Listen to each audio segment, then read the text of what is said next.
Nous nous sommes croisés à Northland. Olivia Winchester annonça soudainement qu'elle s'approchait, et pendant un instant, Anna fut stupéfaite par la surprise. « C'est mon amie. Elle vient de Northland. » Charlène a expliqué et Olivia s'est présentée en s'inclinant. « Je m'appelle Olivia Winchester. Ne soyez pas nerveux. Vous n'êtes plus Laetitia Violette. » Anna Rosa s'ordonna sévèrement dans ses pensées, calmant son léger tremblement. « Oui, je crois que nous regardions ensemble les navires dans le port. » La comtesse, Anna Rosa Victoire, s'en est souvenue, avec un sourire amical. « Je m'en suis souvenue, parce que tu as un si beau profil. Tu es tout aussi belle maintenant. » Olivia était généreuse en compliments. « Et vous êtes le marquis de Baudrin, n'est-ce pas ?» Elle se tourna vers Edgar. « J'ai entendu dire par Charlène que tu étais le frère aîné de Marzy. J'ai aussi entendu parler des Northland Winchesters. » Le marquis lui répondit et continua. « J'ai également entendu parler de la production de thé blanc. N'est-ce pas l'affaire Aster Winchester récemment ouverte ?» Il a clarifié et Olivia a été étonnée. « Connais-tu mon frère ?»« Mon Dieu, comment mon frère a-t-il eu une idée aussi brillante ?» Olivia a commencé à féliciter Aster avec affection. « Il fallait penser à importer du thé blanc de Westeros même. » Elle continua à se vanter tandis que les Bodrens l'écoutaient. Et Anna ne pouvait s'empêcher de remarquer leur regard froid, attentif, voire perçant, sur leurs visages impassibles, semblables à des masques. En regardant leurs visages, je suppose qu'ils ont déjà entendu parler de ma vie à Northland par Langaro. Elle pensait. D'après ce que j'ai entendu, le thé blanc est idéal pour neutraliser l'eau calcaire. Edgar a pris la parole. Dans le Northland, cela est considéré comme un problème. Mais une telle eau, combinée avec du thé blanc, est bonne pour la peau, n'est-ce pas? Il a clarifié. Je me demande comment vous avez découvert l'efficacité d'un thé qui ne pousse qu'à Westeros. Le marquis a posé volontairement une question suggestive. Il semble que ce thé ait été abandonné dans le Northland en raison de son goût aigre. Edgar a continué à aborder ce sujet gênant. C'est gênant de l'admettre. Olivia parlait timidement. Mais lorsque mon frère a lancé cette entreprise, toute la famille était contre. Il allait importer exclusivement du thé blanc, ce qui avait déjà échoué dans le Northland. Je pensais qu'il était fou. Personne ne l'a soutenu. Olivia l'a admis avec tristesse, mais l'ancienne Laetitia Violette se souvenait bien de ce jour. « Mon frère a réussi tout seul !» Olivia dit fièrement, et dans son esprit Anna cria « Mensonge ! C'est moi qui lui ai prêté de l'argent pour développer son entreprise, pour lui prouver ma foi et lui montrer mon soutien. Parce que j'ai soutenu Aster avec tant de désespoir, mon père a fini par se suicider. » Anna a parlé d'elle-même. C'est vraiment incroyable de voir comment les gens se rencontrent.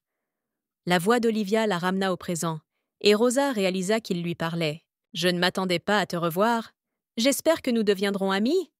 Olivia dit avec un sourire, tendant la main en guise de salutation. « Tu m'as utilisé comme engrais pour ta propre croissance, mais je suis content que rien n'ait changé. » Anna pensa d'une manière inquiétante. Cependant, l'instant d'après, son regard glissa vers le bas et se posa involontairement sur le sac à main d'Olivia, ce qui alerta son ancienne belle-sœur. « Votre sac à main est très beau !» Rosa le complimenta en regardant la couleur et les décorations très familières du sac à main de la dame. « Aimez-vous? Est-ce vraiment un bon design ?» Olivia reprit immédiatement ses esprits et souleva son sac pour mieux voir. Il est venu avec un ventilateur. Elle a continué à se vanter et a ouvert de manière démonstrative le même éventail dont elle avait parlé. Il est fait de soie rare, apportée d'un pays lointain. Olivia rayonnait et s'éventait. Mais une fois que Laetitia Violette a compris que c'était un autre mensonge. Après tout, la robe de sa grand-mère était faite de cette même soie. Je pensais que c'était une belle chose, mais ce n'est qu'un produit secondaire. Elle a dit cela sans passion. Ce modèle aurait mieux convenu à la robe. Dieu! Comment le savais-tu? Olivia Winchester fut prise de court et rougit honteusement, réalisant que sa tromperie avait été révélée. Ce sac était à l'origine une robe, mais il a été refait. Olivia l'admit, baissant les yeux avec honte. Travail inutile. Anna Rosa l'a déclaré si simplement, souriant à Olivia, qui était étonnée d'une telle franchise. « Je pense que la robe t'irait mieux ?» Rosa adoucit un peu la pilule et demanda. « Pourquoi as-tu fait ça ?»« En fait, » Olivia marmonna, hésitante d'embarras. « C'est un cadeau que m'a laissé en souvenir ma belle-fille décédée. Chaque fois que je regarde ce sac et cet éventail, je pense à elle. J'aimerais vraiment remonter le temps, à l'époque où elle était encore en vie. Alors, c'est ce que tu penses de moi ?» Certainement pas. L'ancienne Laetitia Violette siffla dans des pensées sombres.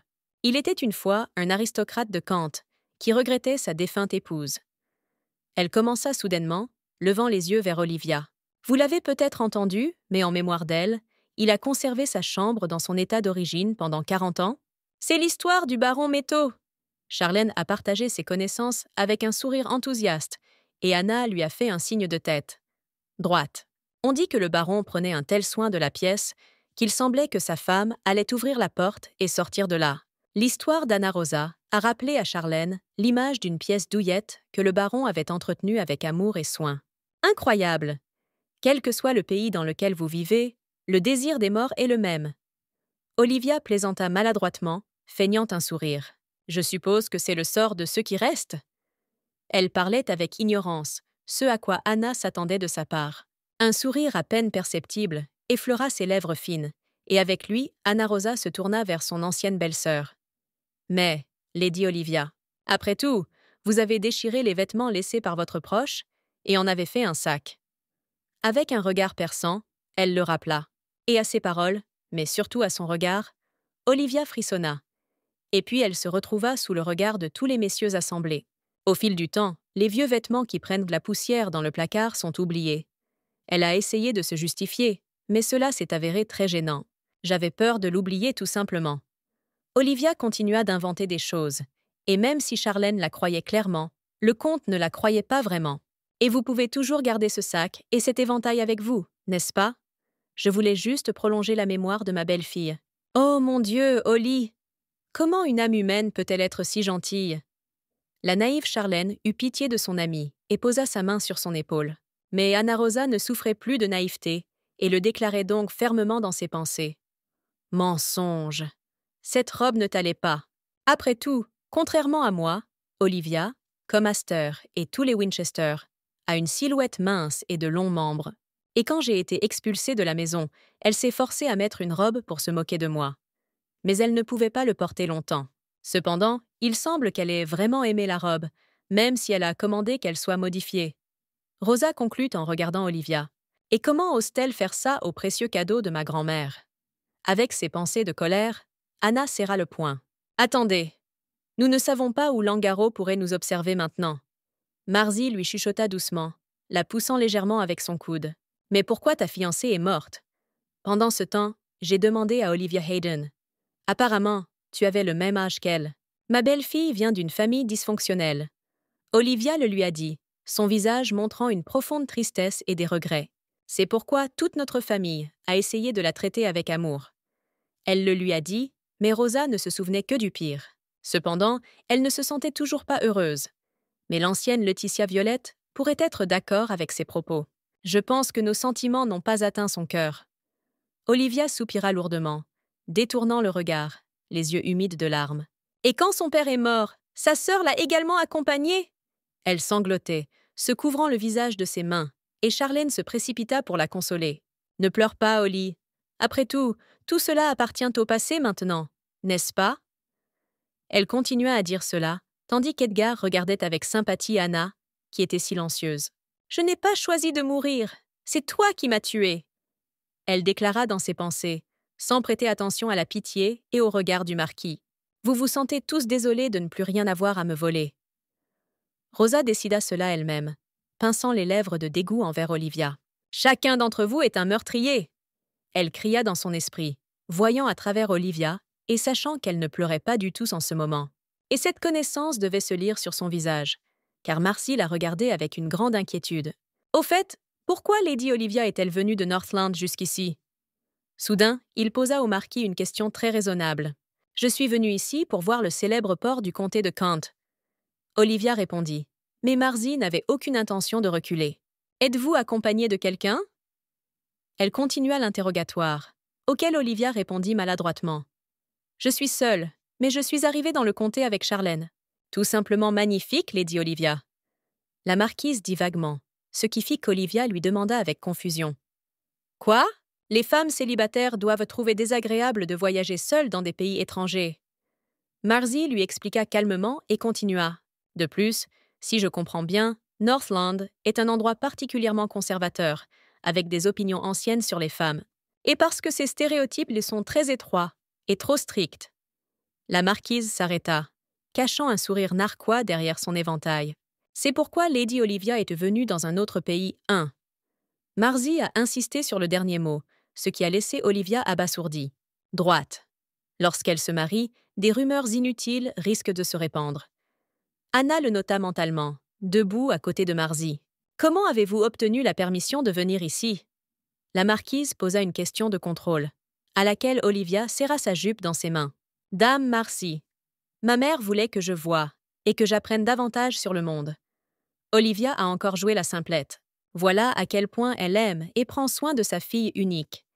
Elle a fait l'éloge de sa mère, mais Anna connaissait la vérité. Clarissa, comme le veut la tradition, a donné tout son amour à son fils. Elle se souvenait comment Olivia regardait parfois le dos de sa mère avec ressentiment. Et maintenant que le prix des actions de la famille a augmenté en raison du succès d'Aster, Olivia a du mal à établir des relations avec de bonnes familles. « Je ne croirais jamais qu'elle est arrivée seule ?» Anna Rosa dit dans son esprit, en rétrécissant son regard vers Olivia. « Je suis sûre qu'elle cache quelque chose. » C'est ce qu'Anna a décidé elle-même, tandis qu'Olivia faisait de son mieux pour paraître décontractée. Je vois des visages qui m'étaient chers. Soudain, la voix mélodieuse de quelqu'un se fit entendre, et tout le monde se tourna pour regarder son propriétaire. Marquis Baudrin, Mademoiselle Marzie. La duchesse Sullivan, blonde aux yeux verts, accueillit les Baudren avec un sourire. Et aussi nos autres invités. La duchesse se tourna vers tout le monde, et Olivia baissa les yeux avec embarras, jouant avec sa boucle d'oreille. « Nous sommes ravis que vous vous soyez tous joints à nous pour le thé de la famille Sullivan. » La duchesse termina solennellement par un salut. « C'est un honneur pour nous, duchesse de Sullivan. » Edgar fut le premier à répondre en s'inclinant. « Merci de votre visite. » Elle l'a remercié. « Mais pourquoi êtes-vous tous ici ?» La duchesse Sullivan demanda soudainement, le sourire poli ne quittant jamais son visage. « Veuillez nous excuser. » Une fois de plus, Edgar fut le premier à reprendre ses esprits, réalisant qu'ils étaient en retard, et il conduisit sa sœur au jardin du domaine.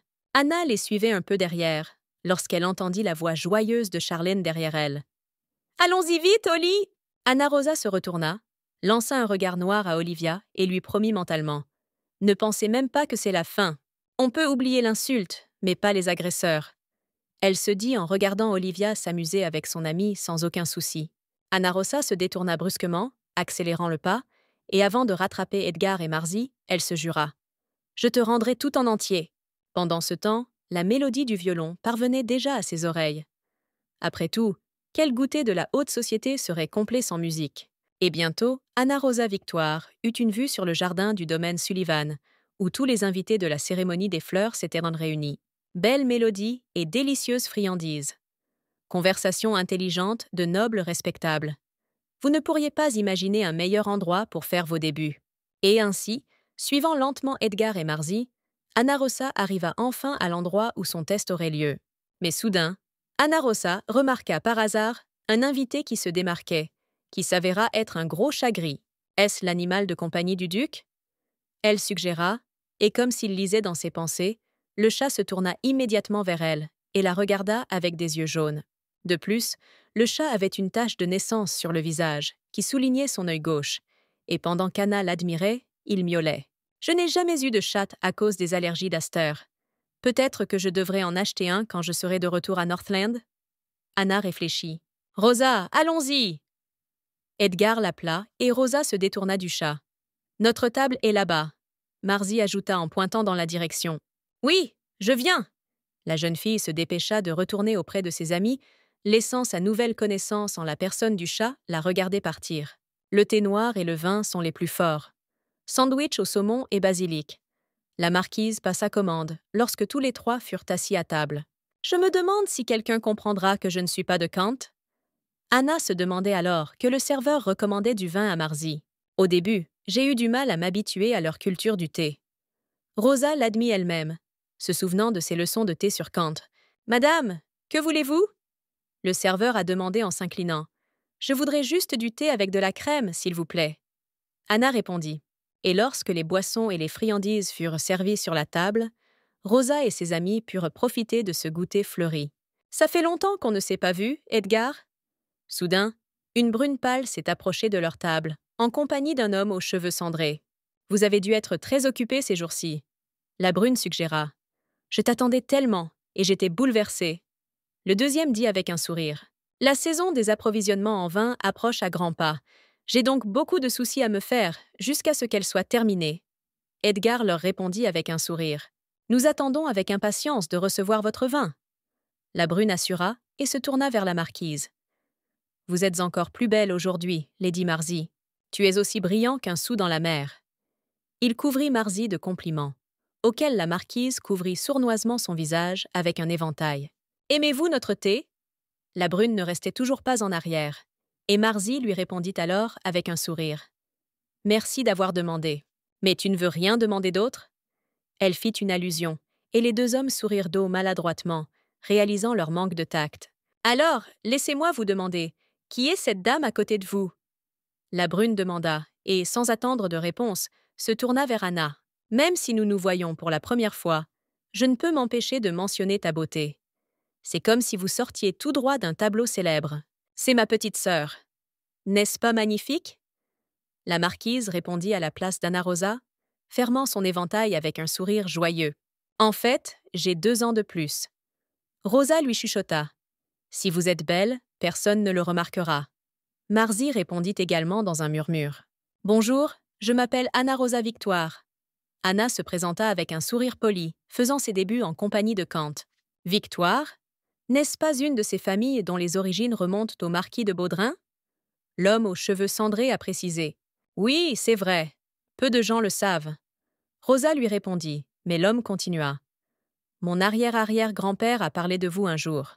J'étais inquiet pour l'avenir de la famille Victoire, car le comte n'a pas laissé d'héritier. » Il continua, et Anna devint légèrement inquiète. « Et pourtant, je suis surpris de voir une telle comtesse. » À ces mots, Edgar remarqua la confusion de Rosa, et s'empressa de l'aider. « C'est vraiment incroyable, n'est-ce pas ?»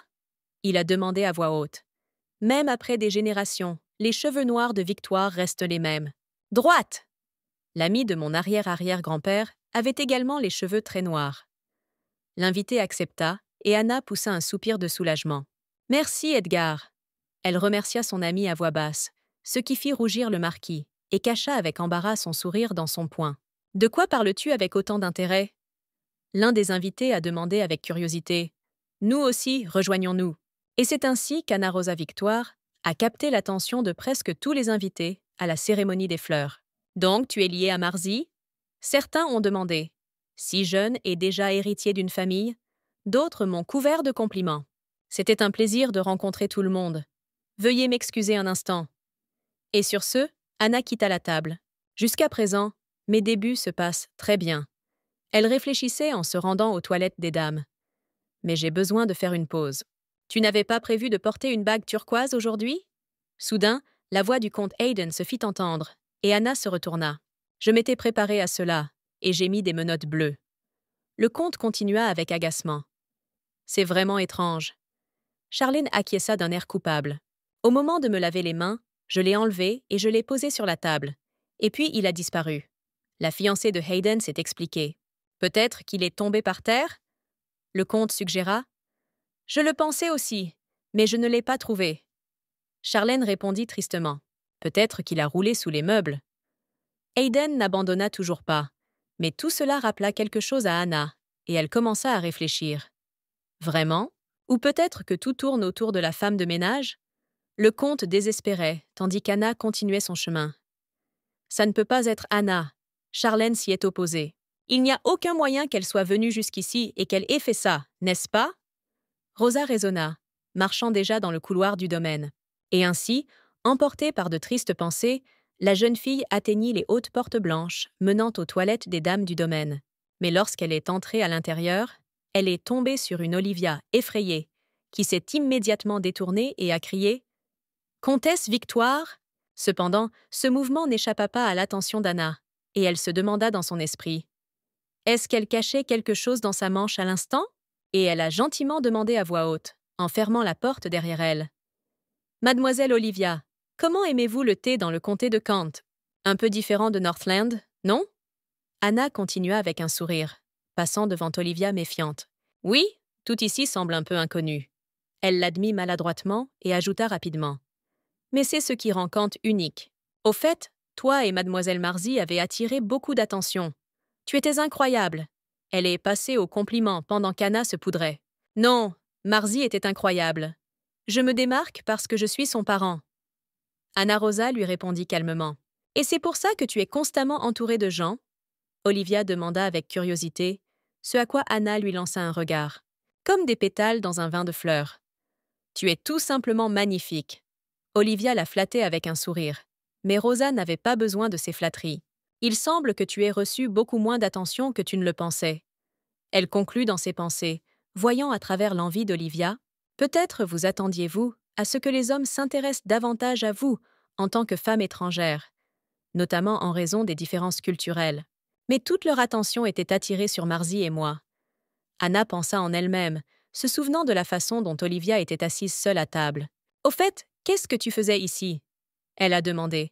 « Eh bien, après un long voyage, je suis un peu fatiguée. » Olivia a expliqué. « Vous trouvez probablement même fatigant de parler. » Rosa sourit, cachant derrière son sourire une pique envers les mensonges et la tromperie d'Olivia. « Ne t'inquiète pas pour moi et repose-toi. » Anna conseilla à Olivia, alors qu'elle s'asseyait sur la chaise voisine et ouvrait son sac à main. Et puis Rosa a remarqué la coiffeuse et s'est posé une question. Elle n'a rien touché ici, n'est-ce pas? N'a-t-elle vraiment jamais réussi à se débarrasser de ses habitudes? Avec cette question, Anna Rosa jeta un regard de côté à Olivia. Et tout à l'heure, la bague de Charlène a été perdue. Vraiment? Non, ce n'est pas possible. Anna était horrifiée dans ses pensées. Cependant, lorsque je suis entrée dans la pièce, il m'a semblé qu'elle cachait quelque chose. Elle continua sa pensée en lâchant ses cheveux noirs. Mais si c'est le cas? Avec cette pensée, Anna posa son épingle à cheveux sur la table et dit « Je me suis réveillée tôt, donc j'étais un peu fatiguée aussi. Envie de faire une sieste ?» Olivia a clarifié. « Oui, je vais probablement me reposer pendant environ 30 minutes. » Rosa lui répondit en se levant de sa chaise. Et puis elle est allée dans un coin isolé où il y avait une chaise. Mais dès qu'elle est partie, Olivia a remarqué l'épingle à cheveux. Elle était décorée de pierres précieuses, de couleur bleue et d'un regard gourmand. Olivia admirait leur éclat. Pendant ce temps, la grande horloge murale des toilettes des dames avait déjà sonné 3h30, annonçant l'heure par une sonnerie silencieuse. Olivia reprit soudain ses esprits, pensant que la sonnerie réveillerait la comtesse, et se tourna rapidement vers elle. Comtesse Victoire, cependant, à sa grande surprise, et peut-être à son soulagement, Anna Rosa dormait toujours, enveloppée dans une couverture écarlate. « Comtesse, est-ce que tu dors ?»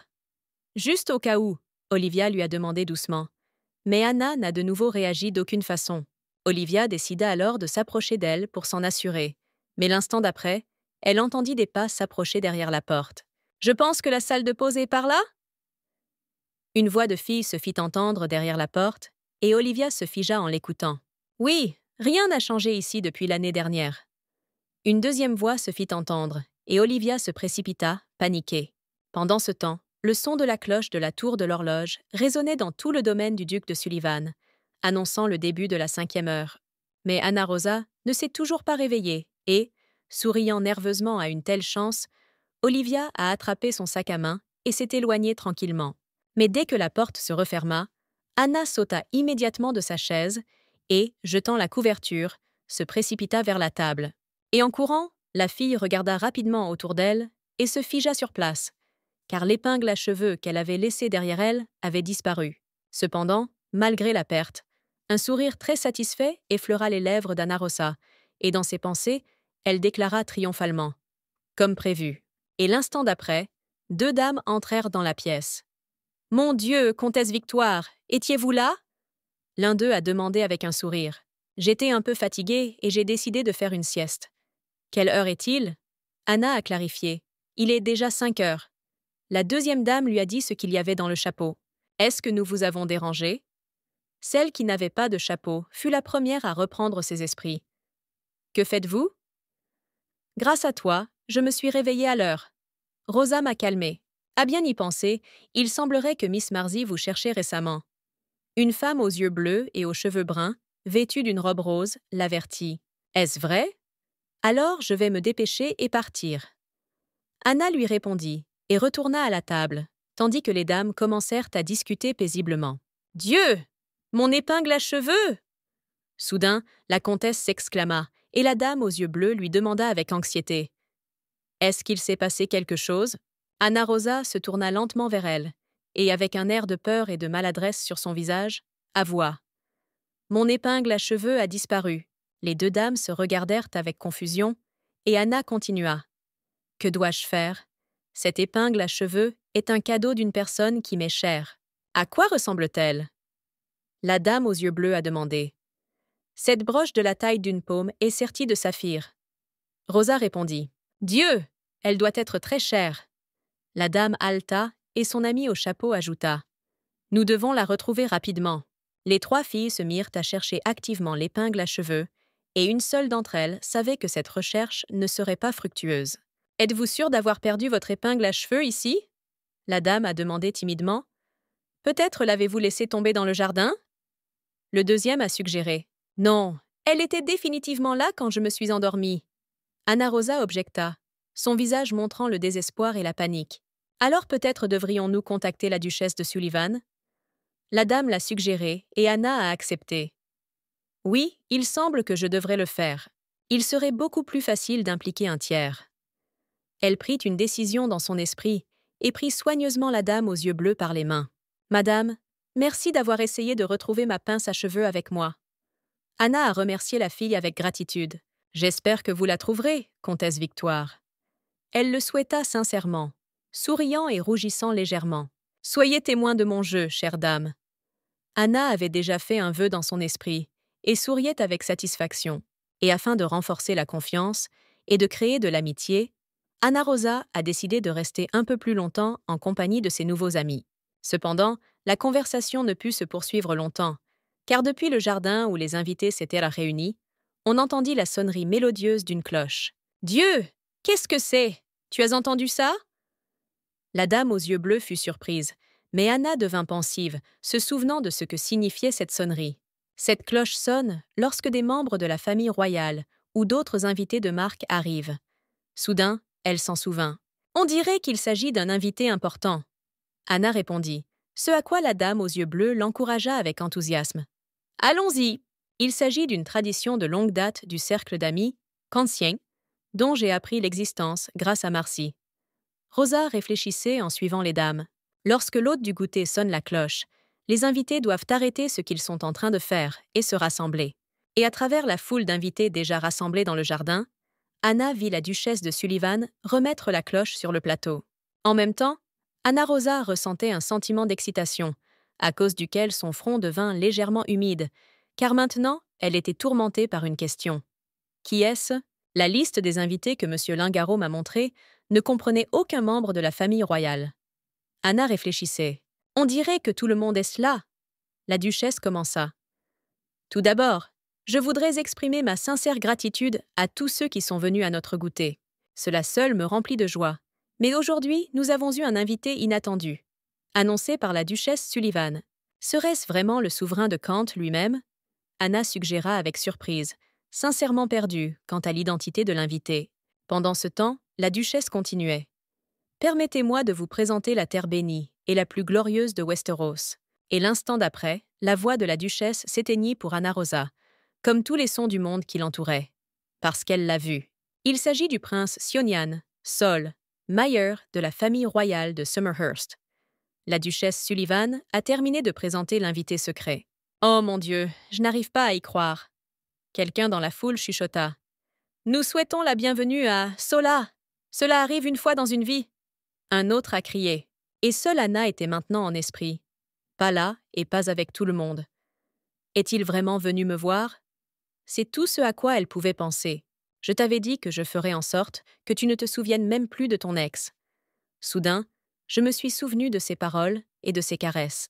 Et Anna lui tendit la main, mais la retira aussitôt et la pressa contre son cœur.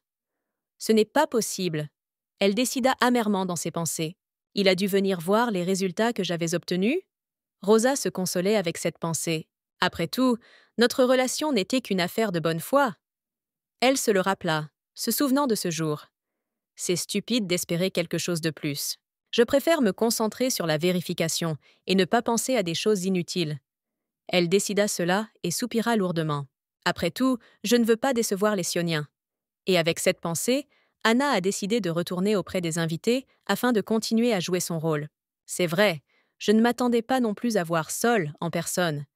Elle s'est jointe avec précaution à la conversation des dames discutant de Sion. Il mérite vraiment d'être qualifié de miracle.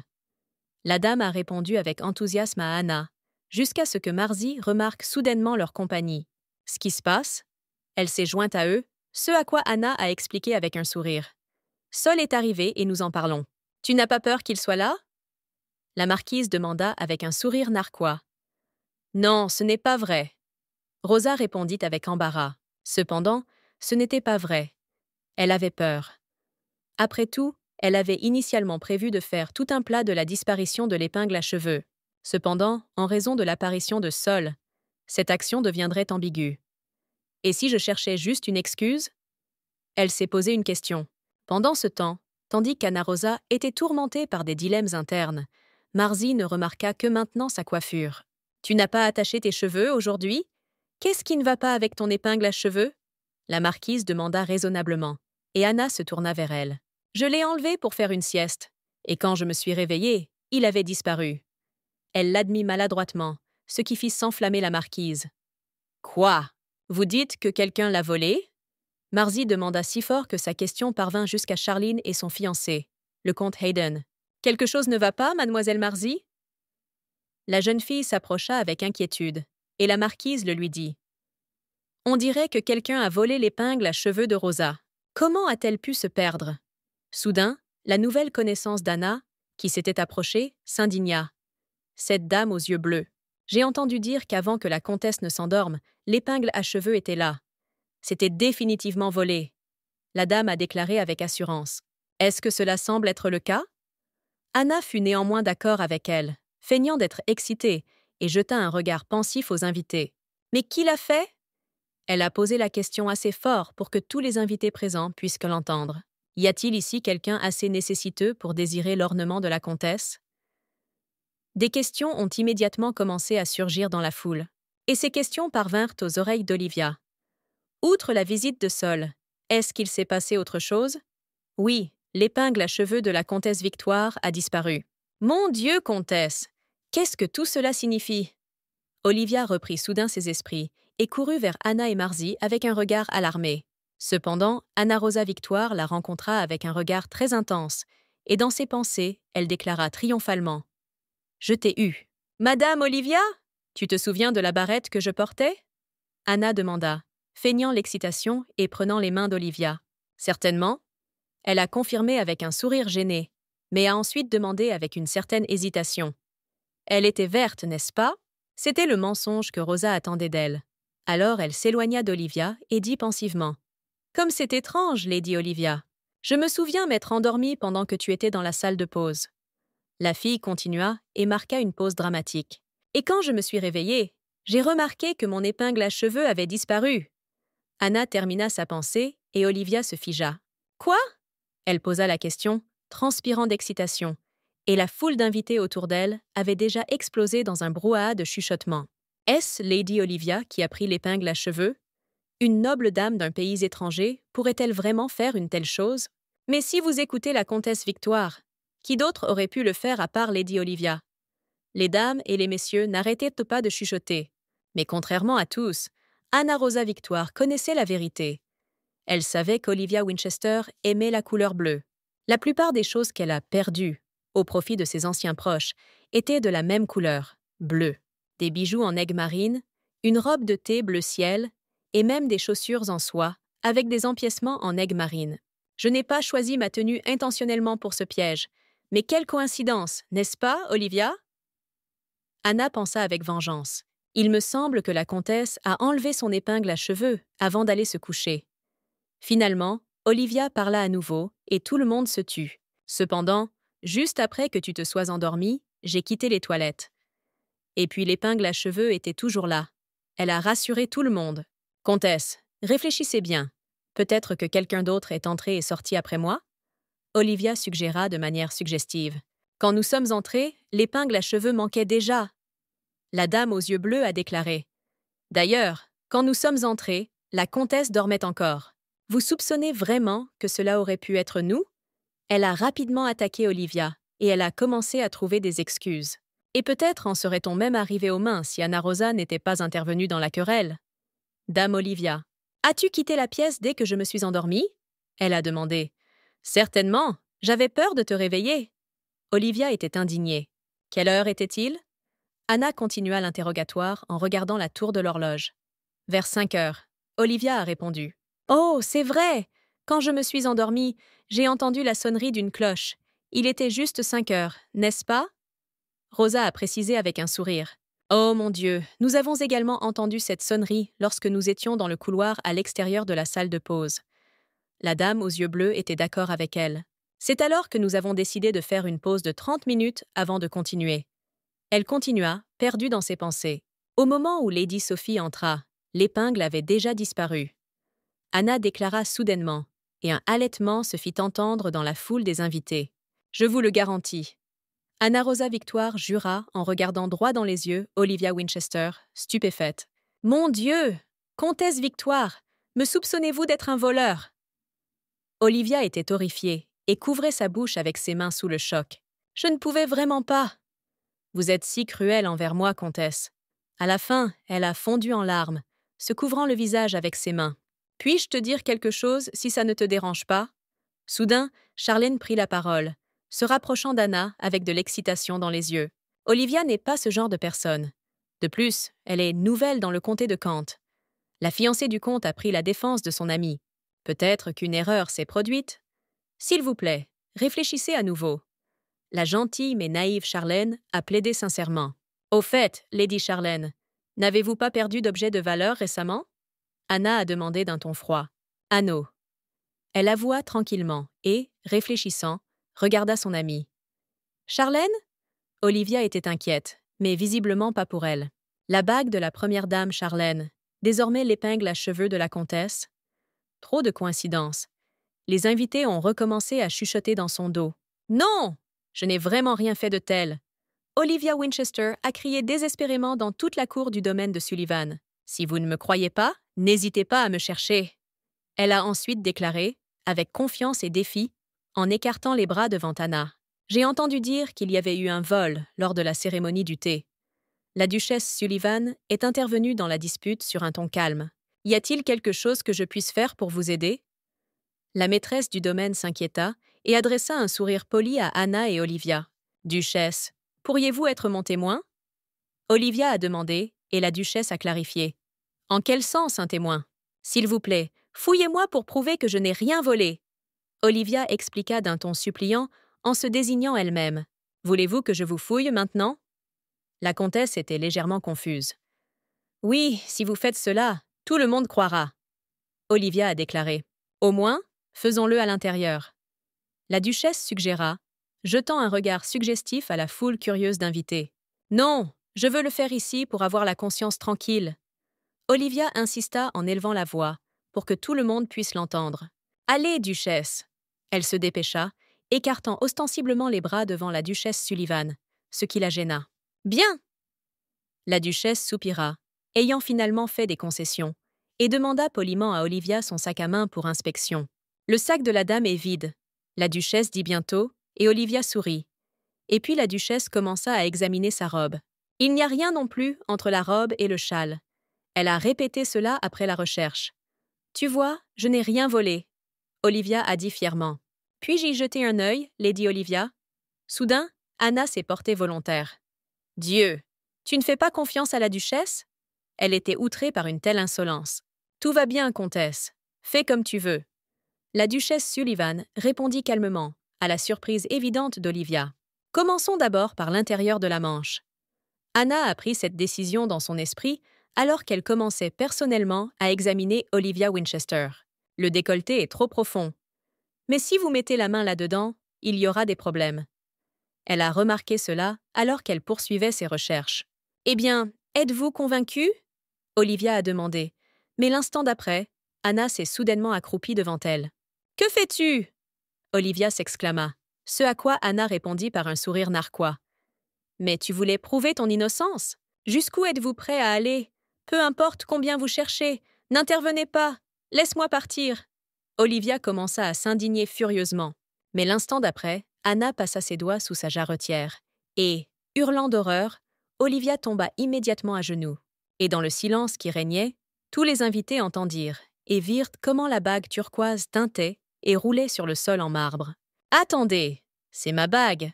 Charlène a déclaré en ramassant la bague en question sur le sol et en regardant le visage de son amie. « Charlène, ce n'est pas vrai !»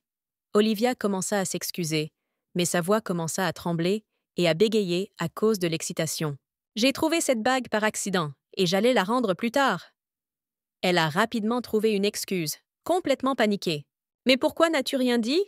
Charlène a posé une question raisonnable, à laquelle Olivia n'avait plus de réponse sensée. « Tu savais que je cherchais la bague, et que Hayden a même suivi le code vestimentaire pour lui. » Charlène continua, de plus en plus en colère à chaque mot. « J'ai trouvé cela étrange dès le début. Après votre visite dans la salle de pause, ma bague a soudainement disparu. »« Attendez, ne tirez pas de conclusions hâtives. Je peux tout expliquer. » Olivia s'y opposa désespérément, se relevant rapidement de ses genoux. « Je ne pense pas. » Anna Rosa Victoire déclara soudainement, s'avançant et tous les présents tournèrent leurs regards vers elle. « J'ai trouvé autre chose que la bague que tu portais. » Et avec ces mots, Anna a montré un pinceau de maquillage. C'est la même brosse qui se trouvait sur la coiffeuse dans les toilettes. La duchesse Sullivan a reconnu l'article grâce à ses cosmétiques. « Non, je n'ai pas volé ce pinceau ni quel que soit son nom. Je ne l'ai pas pris. Ce n'est pas vrai. » Olivia a littéralement explosé d'indignation. « Tu ne l'as pas volé. » La duchesse insista sur ce petit mot et rendit sa voix très froide. « Alors, vous avez volé autre chose, mademoiselle Olivia ?» La duchesse Sullivan a demandé, mais sans son sourire poli précédent. « Je n'ai rien volé. Sais-tu au moins qui est mon frère? Astor Winchester du Northland. » Olivia est passée de la défense à l'attaque. « Pourquoi devrais-je voler alors que l'entreprise familiale est florissante et qu'il y a toujours de l'argent dans la maison? » Elle a demandé fièrement en écartant les bras. « Habitude. » Le prince Sionyan, qui était resté silencieux jusque-là, déclara soudainement et tout le monde tourna son regard vers lui. « Si je me souviens bien, vous avez été expulsé de votre pays d'origine à cause de vos mauvaises habitudes, n'est-ce pas ?» Sol clarifia, posant son verre de vin. « Que veux-tu dire par « ils t'ont envoyé » Olivia demanda à nouveau d'une voix tremblante, et une sueur froide était déjà apparue sur son visage pâle. « Pas du tout. Mes parents m'ont recommandé de voyager, et j'ai écouté leurs conseils. » Elle a objecté poliment. « Cela s'appelle une ordonnance d'expulsion, madame. » L'adjudant de Langaro, qui semblait surgi de nulle part, la corrigea poliment. Quelle rumeur sans fondement! Olivia s'est immédiatement jetée sur lui, tandis que l'adjudant ajustait calmement son monocle. « Je n'ai pas touché aux affaires des autres. » Elle continua à prouver son innocence, ce à quoi Langaro croisa impassiblement les bras. « Au lieu de ça, tu as touché le mari de quelqu'un d'autre ?» L'adjudant fit une allusion d'un ton calme, et Olivia se figea, comme après avoir reçu une gifle. « As-tu entendu? Comment a-t-elle pu faire ça au mari de quelqu'un d'autre ?» La foule d'invités autour d'elle s'indigna et bouillonna de mécontentement. « Olivia Winchester, vous avez survécu à 3 saisons sociales, et vous êtes toujours célibataire. » Langaro a commencé à écrire sa biographie. Au même moment, des rumeurs circulaient sur votre liaison avec Robin, le directeur de l'hippodrome, et le gendre du duc, Karl Hirschbent. Après quoi vous avez quitté le pays sans fixer de date pour votre retour. L'adjudant termina avec un sourire et s'inclina respectueusement. « Ou ai-je fait une erreur quelque part, Lady Olivia ?» Langaro a clarifié, en levant les yeux vers Olivia et en regardant avec ses yeux jaunes. Et Olivia Winchester fut stupéfaite non pas tant par ses paroles, mais par les pupilles verticales qui lui apparurent un instant. Cependant, ces paroles ont eu un effet non seulement sur Olivia, mais Anna s'est également soudainement souvenue des paroles de son amie de sa vie passée. « Je partage avec toi parce que c'est toi, Laetitia. Je ne fais pas confiance aux hommes. » Larisa Hirschbent lui a dit un jour. « Tout ce dont j'ai besoin de leur part, c'est d'une bonne génétique qui peut être transmise à leurs enfants. » La duchesse aux cheveux cendrés le lui dit. Et Laetitia Violette pensa alors à son mari. Après tout, Robin Armand venait d'une famille baroniale étrangère. Mais il a eu la chance d'être choisi par Larisa, la fille unique du duc Hirschbent. Elle se souvenait alors d'eux ensemble. Bien qu'il ait réussi uniquement grâce à son apparence, Robin, étant un simplet, ne pouvait pas abandonner ses habitudes. Tu n'es pas inquiet? Puis Laetitia a demandé. Si vous parlez de rumeurs, ça me va. La duchesse répondit calmement. Mon père est une de ces personnes qui feraient n'importe quoi pour moi. Larisa ajouta, incapable de retenir un sourire, pensant rêveusement au sien. Mais à ce moment-là, Laetitia devint pensive. Selon elle, Karl Hirschbent aimait beaucoup sa fille et détestait beaucoup son gendre. Il est naturel que les déchets s'occupent des déchets. Elle se souvenait de ses paroles. Mais si c'est une personne, vous ne devriez pas avoir affaire à elle. Au lieu de Robin, il avait affaire à des femmes qui avaient eu des contacts avec son gendre, et elle n'osait ne plus toucher Robin. C'est une folie totale. Pourquoi Olivia s'est-elle impliquée avec le gendre du duc Hirschbent? Anna Rosa était horrifiée dans ses pensées. Comment oses-tu? Pendant ce temps, Olivia sifflait de colère et de honte bouillante, ce qui alerta Anna, ainsi que tous les invités. Vous semblez avoir tendance à vous accrocher aux affaires des autres. C'est malheureux. Langaro lui répondit avec un sourire poli. Pendant ce temps, la duchesse Sullivan s'approcha d'Olivia et sa voix étonnamment douce fit frissonner la jeune fille. « Lady Olivia, j'ai besoin que tu viennes avec moi. » Avec le même sourire aimable, la duchesse demanda en compagnie de ses servantes. « Attendez! Je peux tout expliquer. » Olivia sursauta, mais les servantes l'attrapèrent immédiatement par les bras. « Laisse-moi partir. Vous êtes si courageux, même si ce n'est pas le Northland. » Dans ses pensées, et avec colère, Anna dit, en regardant de côté avec un regard sévère. Et tandis que les servantes emmenaient Olivia qui résistait, la duchesse Sullivan se tourna vers Anna. Il y a eu un malentendu. Cependant, notre cérémonie du thé n'est pas encore terminée. Elle s'est tournée vers tous les invités présents et a applaudi. Et les musiciens ont immédiatement pris vie. Nous avons préparé un concert à la fontaine du jardin, afin que tout le monde puisse profiter de la belle mélodie. Et lorsque la duchesse de Sullivan eut terminé son discours, Anna lui rendit le pinceau, et elle hocha la tête avec gratitude, puis partit. Je suppose que cela signifie qu'elle trouvera ma pince à cheveux. Rosa réfléchit en regardant la duchesse. Peu importe s'il est perdu, mais il a été acheté avec l'argent de son Altesse. Après tout, elle lui appartient. Cependant, les pensées tristes de la jeune fille furent soudainement interrompues par Langaro, qui apparut tout aussi soudainement derrière Anna et l'appela. Elle avait peur de l'admettre, mais elle se tourna vers lui avec un sourire. « Désolée, je t'ai probablement fait peur. » L'adjudant s'est immédiatement excusé. « Puis-je vous aider avec quelque chose ?» Avec un sourire de joie à ses retrouvailles, la comtesse Victoire demanda à sa vieille amie, et Langaro lui sourit également joyeusement en réponse, puis dit « Son Altesse aimerait vous voir un instant. » Le soleil se couchait déjà dans le ciel lorsque l'adjudant conduisit Anna Rosa à la serre du domaine du duc de Sullivan. « S'il vous plaît, entrez !» Langaro ouvrit la porte à la jeune fille et la laissa entrer, où le prince Sionian l'attendait déjà. « Votre Altesse, heureux de vous voir. » Anna le salua avec une révérence respectueuse, à laquelle Sol se leva du canapé. « À quoi pensais-tu alors ?»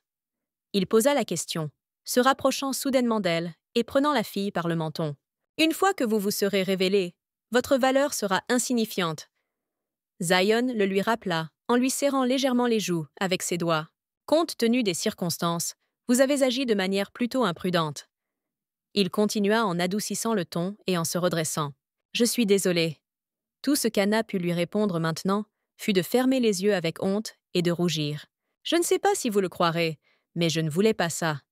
Je serai prudent et ne répéterai pas une telle erreur à l'avenir. » Elle a juré. « Tu es plus talentueux que je ne le pensais. » Soudain, Zionian la félicita, lui caressant doucement le menton, et Anna le regarda dans les yeux. La manière, le comportement, l'accent, tout était impeccable. Sol a continué à la couvrir d'éloges, rappelant les événements récents. « Même si tes dernières actions étaient extrêmement dangereuses, je l'accepterai. » Finalement, il ne put contenir son reproche et s'éloigna. « Même face à l'ennemi, tu n'as pas hésité ?» Sur ces mots, Sionian retourna au canapé, s'appuyant contre son dossier. « Votre Altesse, le saviez-vous qu'Olivia assistera à l'événement d'aujourd'hui ?» Anna a osé poser la question qui la tourmentait. « Même si je le savais, cela changerait-il quelque chose ?» Sionian lui répondit par une question, se redressant sur le canapé. « C'est la raison pour laquelle j'ai dû assister à la cérémonie du thé de la duchesse. » Anna devina dans ses pensées. Son Altesse voulait tester Anna Rosa, et en même temps, voir si Laetitia pouvait surmonter son passé. « Que feriez-vous si Olivia n'avait pas les biens volés ?» La question soudaine du prince ramena la jeune fille au présent. Olivia n'a pas menti une seule fois. Elle n'a pas volé le pinceau. Rosa l'a admis, se souvenant du visage en colère du délinquant. En fait, je l'ai pris. J'avais besoin de préparer le terrain pour qu'Olivia ne s'en tire pas comme ça. Il s'avère que ton plan était plus compliqué que je ne le pensais, Anna Rosa. Avec un sourire satisfait, Zionian la félicita. Mais pourquoi m'as-tu aidée?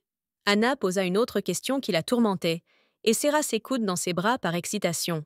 Et un silence tendu s'installa entre eux, qui dura jusqu'à ce que Zion se penche en avant et parle. Pourquoi cela a-t-il aidé? Si un verre est sur la table et qu'il semble sur le point de tomber, ne le poseriez-vous pas? Il a répondu avec un sourire et une énigme. Je suis vraiment comme un cavalier d'échecs pour lui. Anna Rosa l'admit à elle-même dans ses pensées, baissant les yeux tristement. Je le savais, alors à quoi m'attendais-je? Elle a commencé à se tourmenter avec des questions et à se tourmenter avec des souvenirs de leur première nuit. Encore ce regard. Zionian siffla avec mécontentement, ramenant ainsi Anna au présent, et elle demanda avec confusion. « Quoi? Excusez-moi, Votre Altesse, je ne comprends pas ce que vous voulez dire. » Anna commença à s'excuser, mais se tut lorsque Zion lui prit la main. Un regard qui me manquait et me désirait. Il expliqua en tirant Anna Rosa et en l'asseyant sur ses genoux, puis en la serrant dans ses bras. Je me suis souvenu de la façon dont tu étais plaquée au lit par moi, et tu as résisté et pleuré de dégoût. Il continua en lui caressant le dos. Alors dis-le.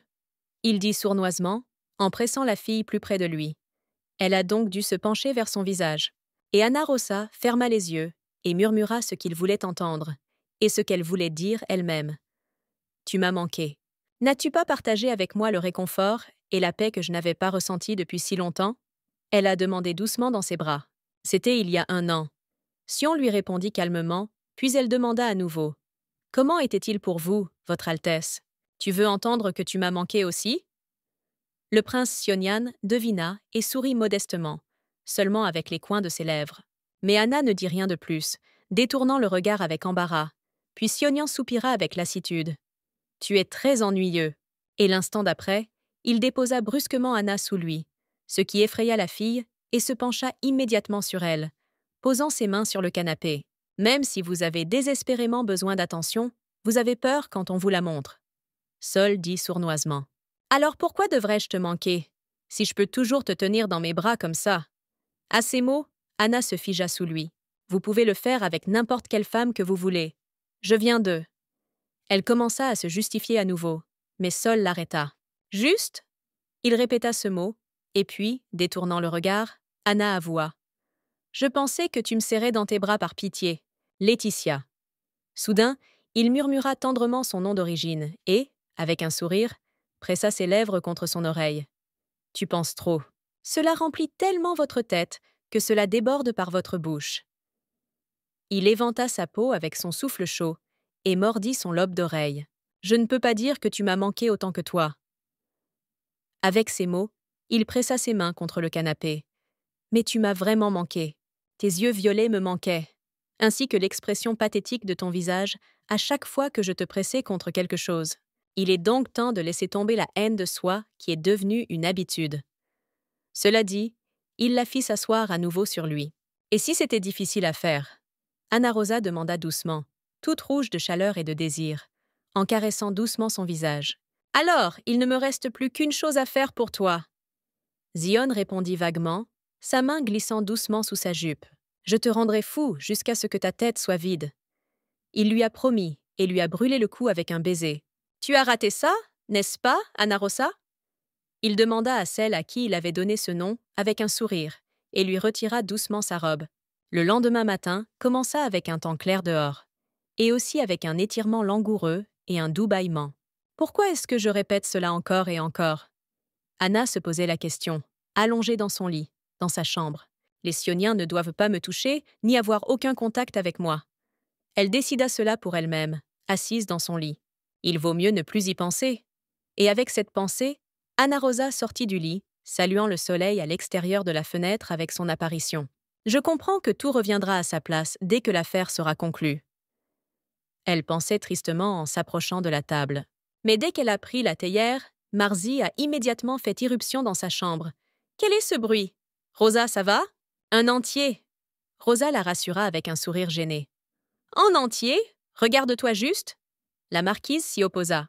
En une journée, vous pouvez presque ruiner tout le travail. Elle se plaignit avec agacement, regardant son amie d'un œil critique. Soyons honnêtes, Rosa. Marzi devint soudain très sérieux. Que veux-tu dire, Marzi? Rosa ne comprenait sincèrement pas. Son Altesse, vous a-t-il trop grondé? La marquise demanda avec enthousiasme, et Anna fut surprise par une telle question. Tu m'as grondé? Oui! Sinon, pourquoi t'a-t-il gardé toute la journée? Marzi s'est enflammé. Ne t'a-t-il pas enfermé dans une pièce en guise de punition? Eh bien, il m'a un peu grondé. Anna avoua avec embarras, en rougissant, ce qui surprit la marquise. Tu sais que je suis de ton côté même si son Altesse n'est pas satisfaite de toi? Cela dit, Marzi s'assit à la table. Cette femme, Olivia Winchester, n'a aucune notion d'honneur. Elle a changé de sujet, ce qui a intéressé Anna. À l'extérieur, elle prétend être gentille et douce, mais à l'intérieur, elle est vile et mesquine. Marzi continua, posant son menton sur sa main. Hier, la duchesse Sullivan a emmené Olivia avec elle. Que va-t-il lui arriver maintenant? Anna a demandé, en prenant une tasse de thé dans sa main. Eh bien, peut-être que tu peux me le dire? Marzi fit allusion avec un sourire, croisant ses doigts en forme de maison, et Anna commença sa réponse. Selon la tradition de Kant, seul un prince peut émettre un décret pour son expulsion, mais il ne s'intéresse pas à un voleur aussi mesquin. Selon la loi, un voleur est obligé de rembourser le triple du montant qu'il a volé. Cela signifie qu'Olivia devra payer une importante indemnité. Après avoir terminé sa réponse, Anna sirota calmement son thé, tandis que Marzi commençait à la féliciter. Comme on pouvait s'y attendre de la part de mon meilleur élève. Au fait, Marzi, est-ce que j'ai réussi ton test? Anna demanda prudemment, comme si elle était gênée par cette question, et posa la tasse. Ton examen n'est pas encore terminé, Rosa. La marquise lui répondit par un sourire qui surprit son amie, qui demanda avec confusion. Quoi? Monsieur Langaro vous parlera du prochain test. Il attend en bas, alors descendons. Marzi a suggéré, et après avoir changé de vêtements, Anna descendit au premier étage, où l'attendait effectivement l'adjudant. Monsieur Langaro? Elle l'a appelé. Bonjour, madame. Tu es belle comme un nénuphar. L'adjudant du prince la salua avec des compliments et un sourire. Merci pour le compliment. Anna Rosa le remercia, visiblement embarrassée, et répondit avec un sourire tout aussi embarrassé. Et le prochain test? Elle commença timidement sa question, mais monsieur Langaro avait déjà tout compris et l'arrêta poliment. Peut-être devrions-nous nous asseoir d'abord? Il a suggéré. Avant de vous parler du test, j'aimerais vous dire encore une chose. Après une nuit d'interrogatoire, Olivia a tout avoué. Sur ces mots, l'adjudant déposa l'épingle à cheveux volée sur la table. Bien qu'elle ait admis avoir touché l'épingle et volé la bague, elle a insisté sur le fait qu'elle n'avait pas ramassé la brosse. La duchesse Sullivan était tellement en colère qu'elle a envoyé Olivia en détention. Langaro a terminé son histoire à ce stade. C'est tellement honteux. Anna Rosa parla, mais avec une pointe de sympathie pour son ancienne belle-sœur, et c'est pourquoi elle baissa les yeux. Cependant, elle s'est redressée et a posé à Langaro une question qui l'intéressait. Au fait, où a-t-elle caché l'épingle à cheveux? À ce propos, madame. L'adjudant hésita avec suspicion, s'éclaircit la gorge dans son poing et détourna le regard par gêne. Ne vous inquiétez pas, je l'ai soigneusement lavé avant de vous le rendre. Il a rassuré Anna, et elle a été prise de court par cette farce et cet embarras. S'il vous plaît, prenez ceci aussi. L'adjudant changea habilement de sujet, souriant tandis qu'il posait la mallette sur la table devant Anna Rosa. Et dans ce cas, Anna Rosa, à sa grande surprise, a découvert un sac à main et un éventail qui appartenaient à Olivia. Quoi? Où as-tu eu ça? Considérez cela comme une compensation alternative. Langaro lui expliqua alors que la fille examinait le sac à main dans ses mains. Ils m'ont toujours juste pris. Elle pensait tristement. Alors je n'arrive même pas à croire que j'ai récupéré ce qui m'appartient. Ou voulez-vous une compensation monétaire? Langaro a précisé, ce à quoi Anna l'a rassuré. Non, cette chose est très importante pour moi. Merci beaucoup, monsieur Langaro. Elle le remercia, mais il s'avéra que l'adjudant n'avait même pas pensé à terminer là. Ce n'est pas tout ce que je veux vous donner. Et avec ces mots, il déposa sur la table une enveloppe bleue décorée d'un ruban blanc. Et quand Anna l'ouvrit, elle trouva une invitation adressée à elle, Anna Rosa Victoire, et l'informant d'un bal au clair de lune. Bal au clair de lune. Elle y a réfléchi. Le jour où la lune se lève le plus fort de l'année, un bal masqué est organisé au temple côtier.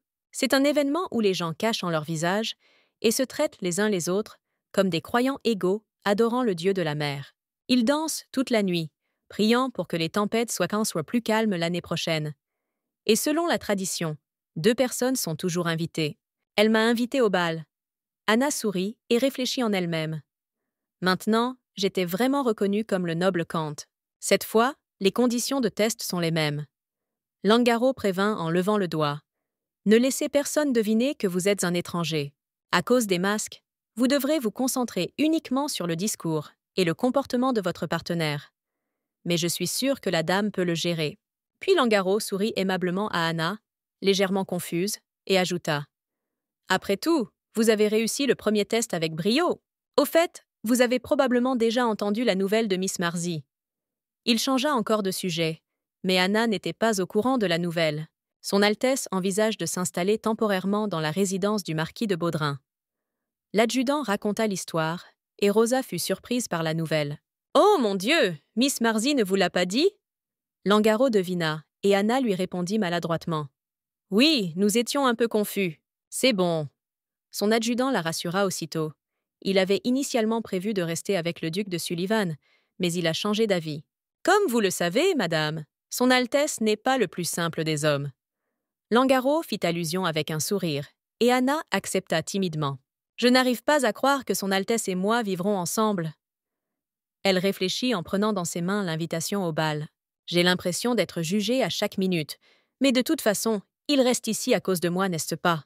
En relisant rêveusement l'invitation, Anna ne remarqua pas qu'elle rougissait, mais l'instant d'après, on frappa à la porte. « J'ai entendu dire que M. Langaro était notre invité, et je suis venue le saluer. » Le marquis Edgar Baudrin déclara depuis la porte. « Est-ce qu'il s'est passé quelque chose ?» Il a précisé en se rapprochant. « J'avais un message pour Miss Anna Rosa. » Langaro lui répondit. « C'est l'heure du bal au clair de lune. » Le marquis de Baudrin l'a deviné lorsqu'il a remarqué la lettre d'invitation dans les mains d'Anna. Marzi et moi étions également invités. Il se vanta avec un sourire, se penchant vers Rosa, et l'adjudant remarqua quelque chose entre eux. « Au fait, avec qui votre Excellence va-t-elle aller au bal au clair de lune ?» Langaro demanda avec curiosité, regardant Edgar avec les yeux plissés. « Avec qui vais-je y aller ?»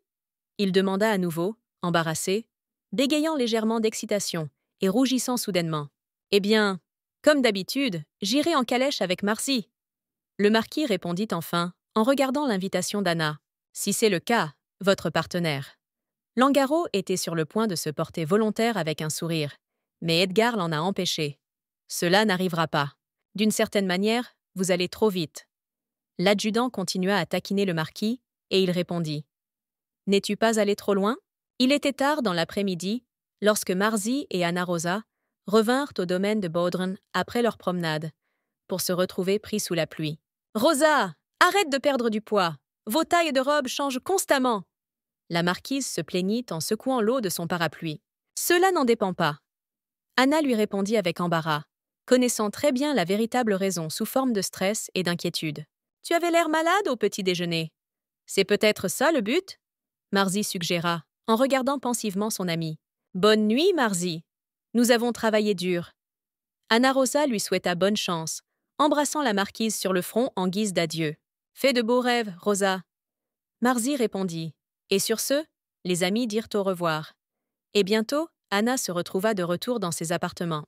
Pendant ce temps, les servantes avaient déjà livré les achats du jour dans sa chambre, et Rosa en remarqua un sur la table. « Je ne pouvais pas ignorer les conseils de Marzi, et j'ai choisi celui-ci. » Avec cette pensée, elle ouvrit la boîte contenant une luxueuse robe rose.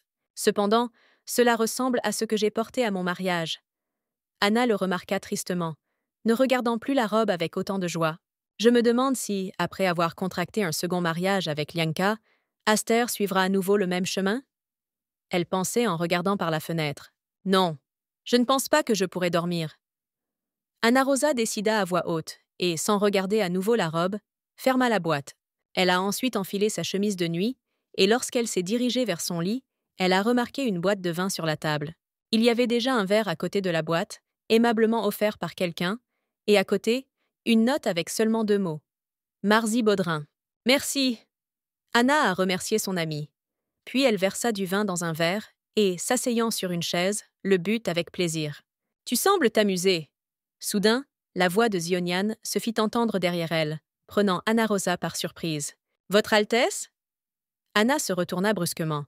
« Il semble que vous n'ayez toujours pas réussi à vous débarrasser de votre habitude. » Sol dit avec agacement. « C'était une erreur de vous confier au marquis de Baudrin, qui s'occupe de production d'alcool. » Il dit en prenant une bouteille de vin dans sa main. « Asseyez-vous. La dernière chose dont j'ai besoin, c'est que tu tombes et que tu endommages quelque chose. » Le prince Sionian conseilla, en regardant de la bouteille à Rosa.